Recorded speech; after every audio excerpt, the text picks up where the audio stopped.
അഷ്ടപതി. രചന മിത്രവിന്ദ. ഗോപനെ അപ്പോൾ അച്ഛൻ വിളിച്ചുകൊണ്ടുവന്നു.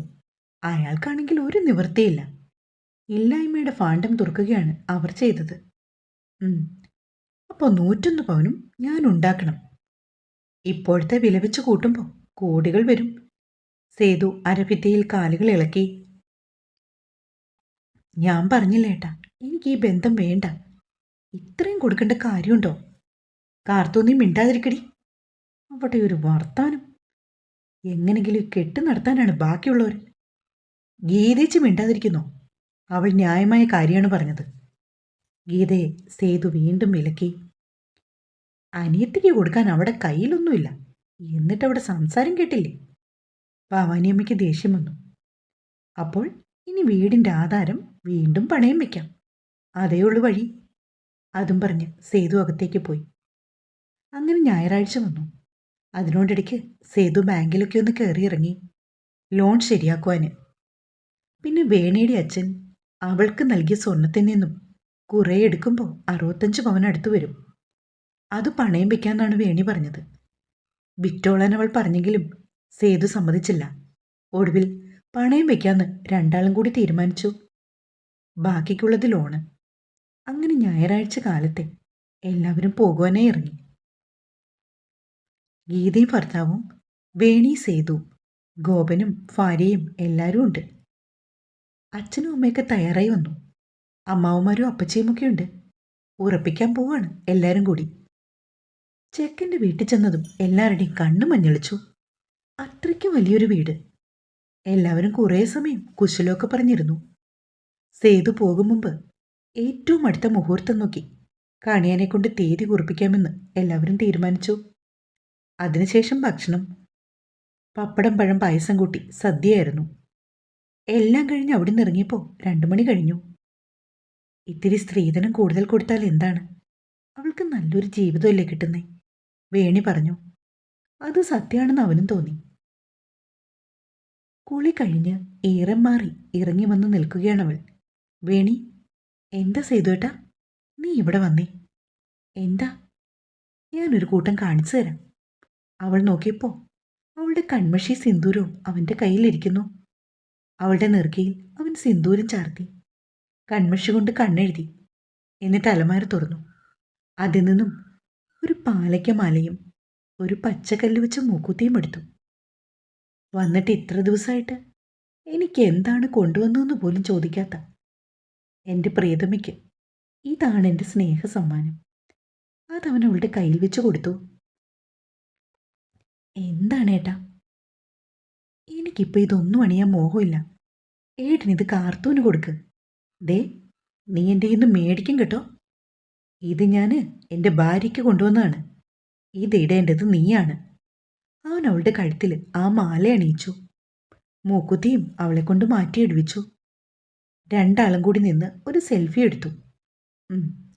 നാളെ നമുക്ക് നിന്റെ വീട് വരെ പോകാം. 2 ദിവസം അച്ഛൻ്റെ ഒപ്പം നിൽക്കാം. ദേ, യോ ഏട്ടാ, അപ്പോൾ ഇവിടെ എങ്ങനെ കാര്യങ്ങൾ? എന്ത് കാര്യം? അടുക്കളക്കാരിയാണോ? അതൊക്കെ നോക്കാനിവിടെ ആളുകളുണ്ട്. തൽക്കാലം നാളെ മുതൽ നീ 2 ദിവസം അവധി. അതും പറഞ്ഞുകൊണ്ട് അവൻ പുറത്തേക്ക് പോയി. അടുത്ത ദിവസം 10 മണിയൊക്കെ ആയപ്പോൾ അവർ രണ്ടാളും കൂടി അവരുടെ വീട്ടിൽ പോയി. കുറേയേറെ സാധനങ്ങളൊക്കെ മേടിച്ചാണ് അവർ പോയത്. അച്ഛനും മുത്തശ്ശിക്കും ഒരുപാട് സന്തോഷം. അങ്ങനെ കുറേ നാളുകൾക്ക് ശേഷം വേണി അച്ഛൻ്റെ ഒപ്പം നിന്നു. യാത്ര പറഞ്ഞിറങ്ങിയപ്പോൾ അവളുടെ ചങ്ക് നേറി. എങ്കിലും അവൾ സന്തോഷവതിയായിരുന്നു. പിന്നീട് കല്യാണ ഒരുക്കങ്ങൾ. സ്വർണവും പുടവയും ഒക്കെ എടുക്കലായിട്ട് ആകെ ബഹളം. എല്ലാ ദിവസവും സേതു തിരക്ക് തന്നെ. അങ്ങനെ കല്യാണം വന്നെത്തി. ആർഭാടമായി തന്നെ കല്യാണം നടന്നു. എല്ലാവർക്കും ഡ്രസ്സ് എടുത്തു കൊടുത്തത് സേതുവാണ്. അതും മുന്തിയ ഇനം തന്നെ. എന്നിട്ടും ഗീതയുടെ മുഖം മാത്രം തെളിഞ്ഞില്ല. ബേണിയുടെ സാരിയാണ് നല്ലതെന്ന് പറഞ്ഞ് അവൾ ചെറുതായി പിണങ്ങി. എങ്കിൽ നിന്റെ കെട്ടിയവനോട് പറ നിന്റെ ഇഷ്ടത്തിന് മേടിക്കാൻ. അച്ഛൻ പറയുക. അവൾ പിന്നെ മിണ്ടിയില്ല. യാത്ര പറഞ്ഞിറങ്ങിയപ്പോൾ കാർത്തു സേതുവിനെ കെട്ടിപ്പിടിച്ച് കരഞ്ഞു. കാരണം അവൾക്കറിയാം തൻ്റെ ഏട്ടൻ ഏറെ ബുദ്ധിമുട്ട് സഹിച്ചാണ് തന്നെ ഇന്നിങ്ങനെ ഇറക്കി വിടുന്നതെന്ന്. അങ്ങനെ കല്യാണമൊക്കെ കഴിഞ്ഞു. എല്ലാവരും സന്തോഷത്തിലാണ്. എന്നാലും വേണിക്ക് മാത്രം സങ്കടമുണ്ട്. കാരണം സേതു 2 ദിവസത്തിനുള്ളിൽ മടങ്ങും. അതോർക്കുമ്പോൾ അവൾക്ക് ഇടനെഞ്ചു പൊട്ടും. സേതുവിന് കൊണ്ടുപോകാനുള്ള കായ വറുത്തതും മീൻ അച്ചാറും പോത്തുലർത്തിയതുമൊക്കെ അവൾ റെഡിയാക്കി. കണ്ണിമാങ്ങ അച്ചാറൊക്കെ ഇട്ട് അവൾ നേരത്തെ വെച്ചിരുന്നു. അങ്ങനെ അവൻ പോകുന്ന ദിവസം എത്തി. സേതുവിന് നല്ല വിഷമമുണ്ട്. എന്നാലും പോകാണ്ട് പറ്റില്ലല്ലോ. എടുത്താ പൊങ്ങാത്ത കടവാണ്. അത് വീട്ടാതെ ഇനി ഇവിടെ വരാൻ പറ്റില്ല. 4 മണിക്കാണ് ഫ്ലൈറ്റ്.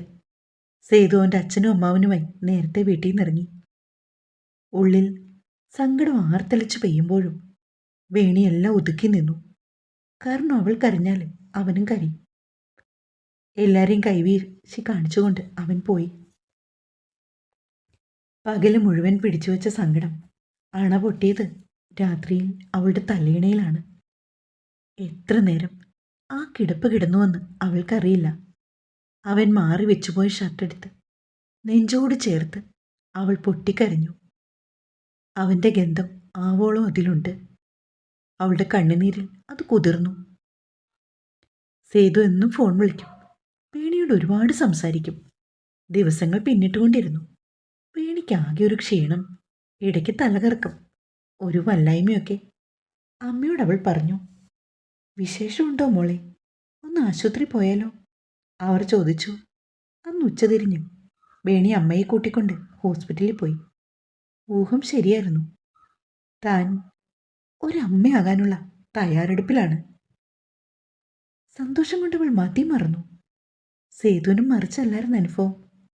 എങ്ങനെങ്കിലും നാട്ടിലെത്തിയാൽ മതിയെന്നായി അവനും. അങ്ങനെ മാസങ്ങൾ പിന്നിട്ടു. വേണിക്ക് വയറൊക്കെ വലുതായി വന്നു.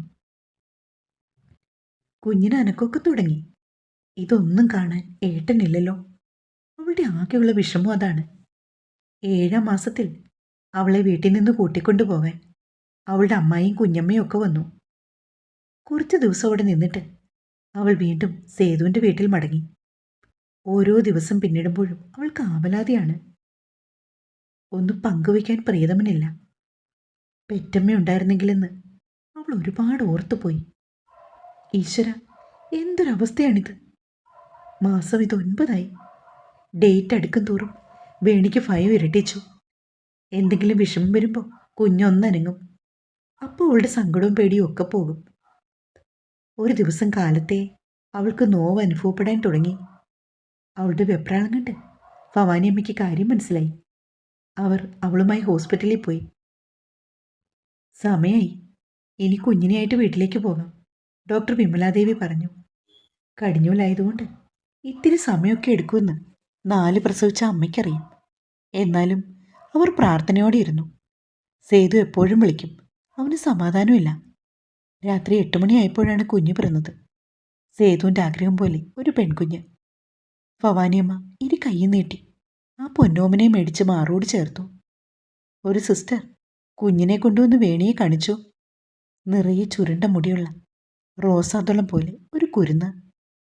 എല്ലാ വേദനയിലും ഏതൊരു പെണ്ണിനെയും പോലെ വേണി ചിരിച്ചു. ആ കുഞ്ഞു കൈയിൽ അവൾ ഒരു മുത്തം കൊടുത്തു. സേതുവിന് കുഞ്ഞിനെ കാണണമെന്ന് ആഗ്രഹമുണ്ട്. പക്ഷേ ഈ കടമൊക്കെ കിടക്കുമ്പോൾ എങ്ങോട്ട് ഓടി വന്നാൽ എങ്ങനെയാണ്? അച്ഛനത് മാത്രമേ ഉള്ളൂ പറയാൻ. അവനിടയ്ക്കെല്ലാം ദേഷ്യം വരും. തൻ്റെ കുഞ്ഞിനെ ഒരു നോക്ക് കാണാനും അവളുടെ കരച്ചിലും ചിരിയുമൊക്കെ ഒന്ന് കാണാനും അവൻ്റെ ഹൃദയം വെമ്പും. പക്ഷെ എന്ത് ചെയ്യാൻ? ഈ നശിച്ച കടം. ഹോ, എന്നാണ് ഞാനൊന്ന് സ്വസ്ഥനാകുക? നാട്ടിൽ വന്നാലും എന്ത് ചെയ്യാനാണ്? അവൻ ആലോചിച്ചു. അപ്പോഴാണ് വേണിയുടെ കോള്. ഏട്ടാ, ഈ വരുന്ന വ്യാഴാഴ്ച പൊന്നാമ്പലിൻ്റെ നൂലുകെട്ടാണ്. കാലത്ത് 11-ന്. ഏട്ടൻ ഇനി എന്നാ വരിക? കുഞ്ഞിൻ്റെ പിറന്നാളിനോ? അങ്ങനെങ്കിലും ഒന്ന് നടക്കാനാണ് ഞാൻ പ്രാർത്ഥിക്കുന്നത്. ഏട്ടാ, കുഞ്ഞിൻ്റെ പേര് തീരുമാനിച്ചോ? ഗീതേച്ചി ചോദിച്ചു. എന്നിട്ട് നീ എന്തു പറഞ്ഞു? ഞാൻ പറഞ്ഞു ഏട്ടൻ ഇഷ്ടം രുദ്രനന്ദജ എന്നാണെന്ന്. അത് മതി, അതാണ് എനിക്കിഷ്ടം. കുറച്ചു സമയം അവളോട് സംസാരിച്ചിട്ട് അവൻ ഫോൺ വെച്ചു. അവളുടെ ഏറ്റവും വലിയ ആഗ്രഹമായിരുന്നു കുഞ്ഞിൻ്റെ നൂലുകെട്ടിന് താൻ അവിടെ ഉണ്ടാകണമെന്ന്. വിശേഷമുണ്ടെന്ന് അറിഞ്ഞ അന്നു മുതൽ അവൾ തന്നോടത് പറയുമായിരുന്നു. എന്തു ചെയ്യാൻ? ഒരു പ്രവാസിയായാൽ ഇങ്ങനൊക്കെയാണ്. നാട്ടിൽ ഒരുപാട് ആഘോഷം വരും. എല്ലാം കണ്ടില്ല കേട്ടില്ലെന്ന് നടിക്കാൻ മാത്രമേ പറ്റൂ. കുടുംബത്തിനു വേണ്ടി കഷ്ടപ്പെടുമ്പോൾ ഇങ്ങനെയുള്ള കാര്യങ്ങൾ ത്യജിക്കാൻ മാത്രമല്ലേ തന്നെപ്പോലുള്ളവർക്ക് കഴിയൂ. ദിവസങ്ങൾ കടന്നുപോയി. നാളെയാണ് കുഞ്ഞിൻ്റെ നൂലുകെട്ട്. ഏട്ടനില്ലാത്തതുകൊണ്ട് ചെറിയ രീതിയിലുള്ള ചടങ്ങുള്ളൂന്ന് വേണി പറഞ്ഞു. അവൾക്കൊന്നിനും ഒരു സന്തോഷവും ഇല്ല. എന്നാലും അവൻ്റെ ഓരോ വാക്കുകൾ അവൾക്ക് ആശ്വാസമായിരുന്നു. വ്യാഴാഴ്ച രാവിലെ തന്നെ കുറച്ച് ബന്ധുക്കളൊക്കെ എത്തി. കാർത്തവും ഇതിനും 10 മണിക്ക് വരും. ഗീത തലേദിവസം വന്നിരുന്നു. എല്ലാവർക്കും ഉള്ള ഭക്ഷണം പുറത്തുനിന്ന് വരുത്തി. വേണിയുടെ അച്ഛനും 3-4 ബന്ധുക്കളും എത്തി. ഉമ്മർത്ത് പായ വിരിച്ച് നിലവിളക്ക് കൊളുത്തി. ഗണപതിക്ക് നേദിച്ചു. കുഞ്ഞിനെ എടുത്തുകൊണ്ടുവരാൻ ആരോ ഉറക്കെ പറഞ്ഞു. പെട്ടെന്ന് മുറ്റത്തൊരു കാർ വന്നു നിന്നു. എല്ലാ കണ്ണുകളും അങ്ങോട്ടേക്ക് പോയി. നോക്കിയപ്പോൾ സേതു. അവൻ്റെ പെട്ടികളെല്ലാം കാറിൻ്റെ മുകളിൽ. വേണിയുടെ കണ്ണുകൾ വിടർന്നു. സേതു വേഗം അവരുടെ അരികിലേക്ക് വന്നു. കുഞ്ഞിനെ അവൻ മേടിച്ചു.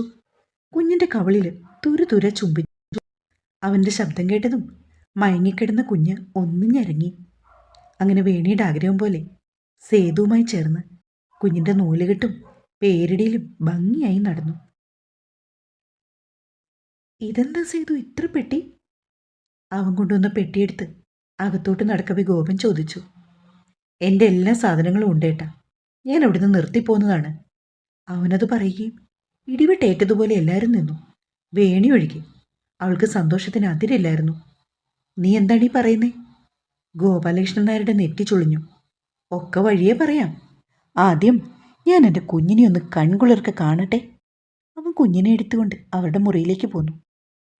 എല്ലാ തവണയും സേതു വരുമ്പോൾ എല്ലാവർക്കും എന്ത് കാര്യമായിരുന്നു. പക്ഷേ ഇത്തവണ അതുണ്ടായില്ല.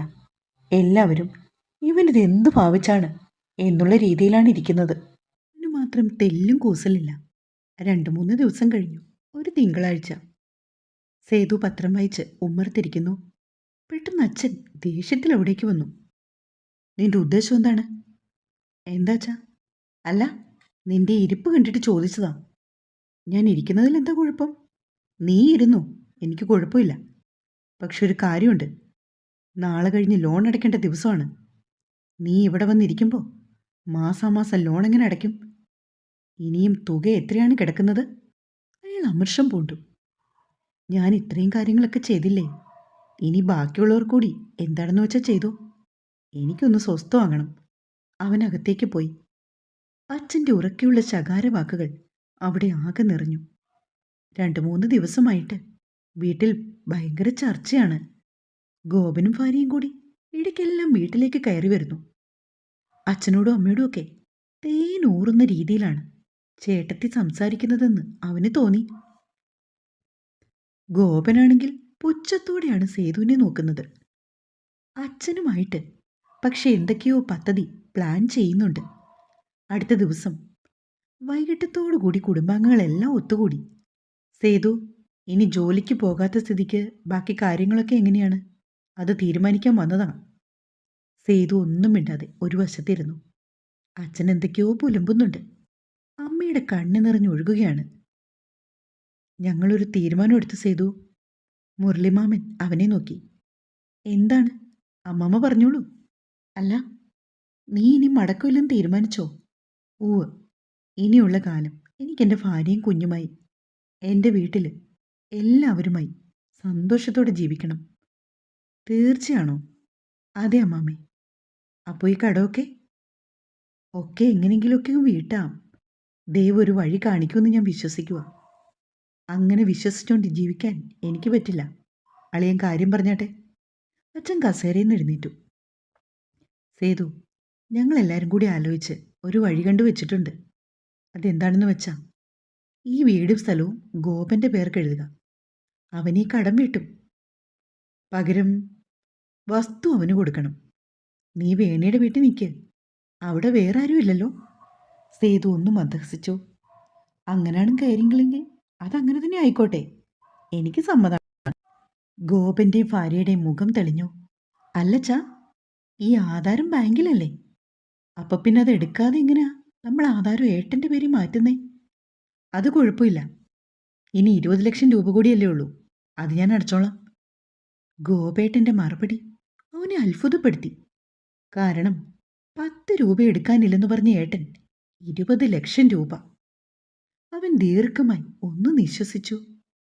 അങ്ങനെ അടുത്ത ദിവസം തന്നെ ഗോപൻ ബാങ്കിൽ ക്യാഷ് അടച്ച് എല്ലാം റെഡിയാക്കി എടുത്തു. അടുത്ത ദിവസം ഉച്ചയായപ്പോൾ മുറ്റത്തൊരു കാറ് വന്ന് നിന്നു. വേണി, നമുക്കിറങ്ങാം. സേതു അവൻ്റെ പെട്ടിയും സാധനവും ഒക്കെയായിട്ട് ഇറങ്ങി വന്നു. ഇതെന്താ മോനെ, നീ പോവാണോ? അമ്മ വിതുമ്പി. അമ്മേ, ഇന്നലെ ഗോപേട്ടൻ പറഞ്ഞു ഞങ്ങൾ ഇറങ്ങിയിട്ട് അവർക്കിവിടെ താമസിക്കണമെന്ന്. അവനിവിടെ താമസിക്കട്ടെ, അതിന് നിങ്ങൾ ഇറങ്ങണമെന്നുണ്ടോ? ഓ അമ്മേ. അവൻ അവരുടെ കവളി തലോടി. അതിന് അന്യസ്ഥലത്തൊന്നുമല്ല പോകുന്നേ, ഇവൻ്റെ ഭാര്യ വീട്ടിലല്ലേ. അച്ഛൻ്റെ വാക്കുകൾ അവിടെ മുഴങ്ങി. എത്ര പെട്ടെന്നാണ് എല്ലാവരും മാറിയത്. പണമാണ് എല്ലാവർക്കും വലുത്. ഇത്രയും കഷ്ടപ്പെട്ട് എല്ലാം ആക്കിയെടുത്ത താനാണ് ഒരു നിമിഷം കൊണ്ട് ഇവിടെ വിട്ടിറങ്ങുന്നത്.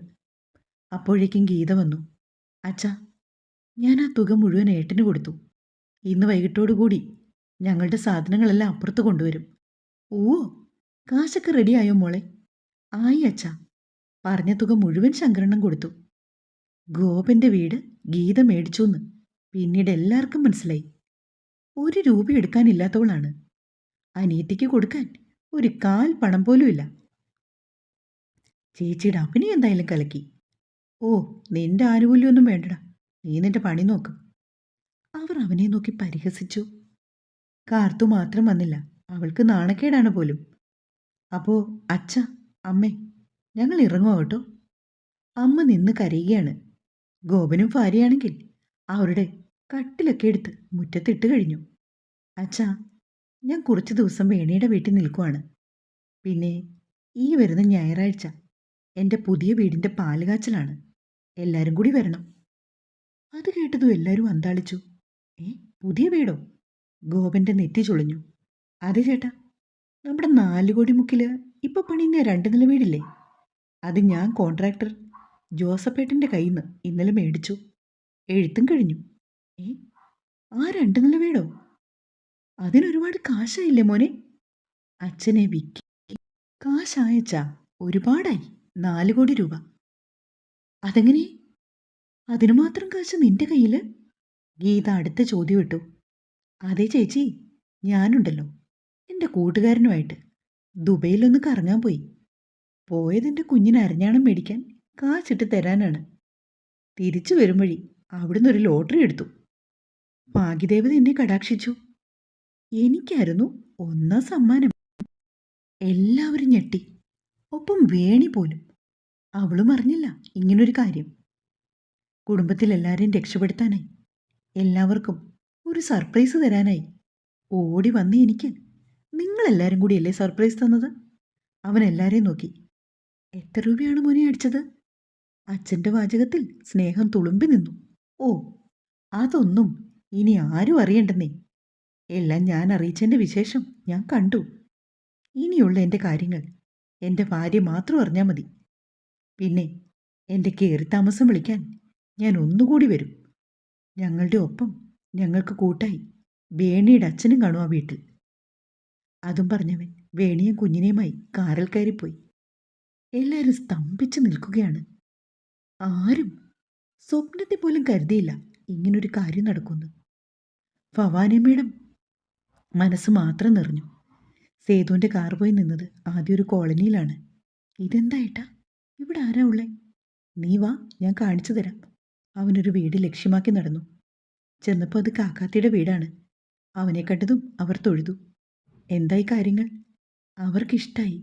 ഏറ്റവും അടുത്ത ദിവസം കല്യാണം നടത്താമെന്ന് പറഞ്ഞു. അവർ കണ്ണീരോട് പറയുകയാണ്. സമയമാകുമ്പോൾ പറഞ്ഞ സ്വർണം ഞാനിവിടെ എത്തിക്കാം. ഇപ്പോൾ ഇതിരിക്കട്ടെ. കുറച്ച് നോട്ടുകൾ കൊടുത്ത് അവർ മടങ്ങി. എൻ്റെ വീട്ടിലുള്ളവരെക്കാൾ എന്ത് ഭേദമാണ് ഈ ചേച്ചിയെന്നറിയോ? ഭർത്താവ് കഴിഞ്ഞ വർഷം മരിച്ചു. ഒറ്റ മോളുള്ളൂ. അതിനെ ഇറക്കി വിടണമെന്നോർത്ത് വിഷമിച്ച് നടക്കുകയായിരുന്നു. ഒരു കല്യാണം വന്നു, പക്ഷേ കാശില്ലായിരുന്നു.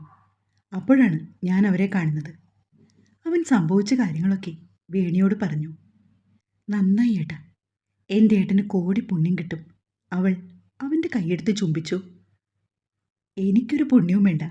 എൻ്റെ കുഞ്ഞിനും നിനക്കും ഒരാപത്തും കൂടാതെ ഈശ്വരൻ കാത്തു സൂക്ഷിച്ചാൽ മതി.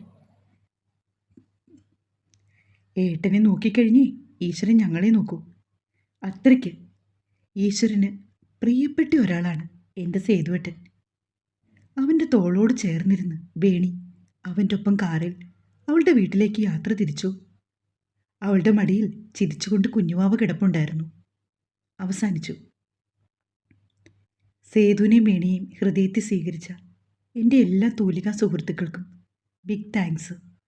നിങ്ങൾ സപ്പോർട്ട് ചെയ്യണേ. എൻ്റെ ചാനൽ ഒന്ന് സബ്സ്ക്രൈബ് ചെയ്യണേ.